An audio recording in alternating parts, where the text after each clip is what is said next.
Supinfo Nantes, école d'informatique, Beaulieu, rentrée 2020.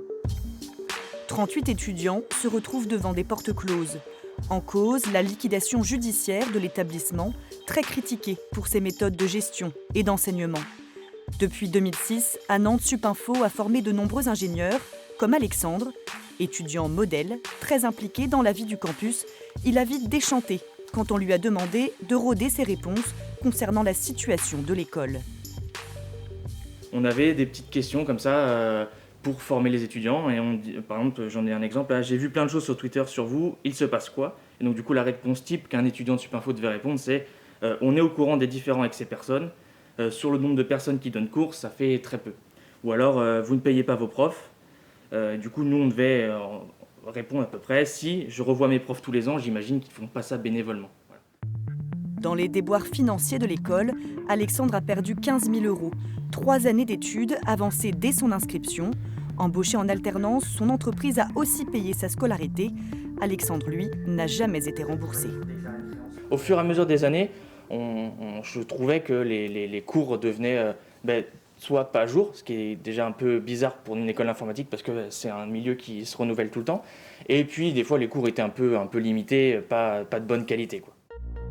Supinfo a été reprise par le groupe Ionis, leader sur le marché de l'enseignement privé dans l'informatique. À Nantes, Ionis, c'est l'école Epitech.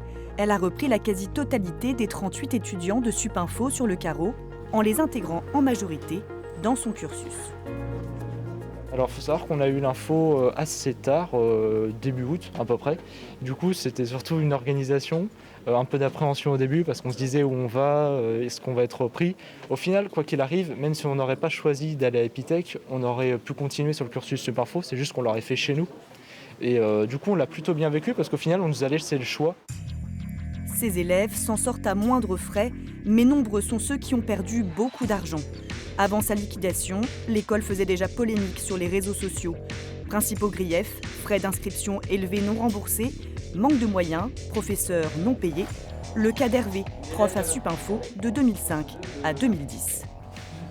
Une année, on m'avait dit qu'il y avait un retard de paiement car ça passait via un compte à Hong Kong et c'était le nouvel an chinois.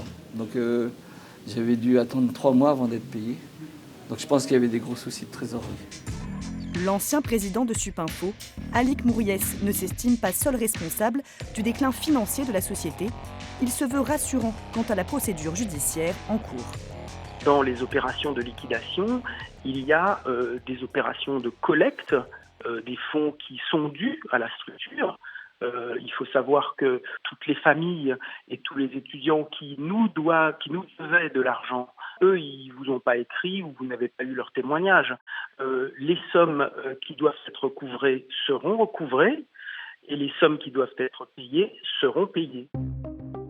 Alik Mouriès et d'anciens responsables de Supinfo, réunis en association, ont un nouveau projet, l'Université 365, des campus virtuels ou en présentiel, lancé rentrée 2020.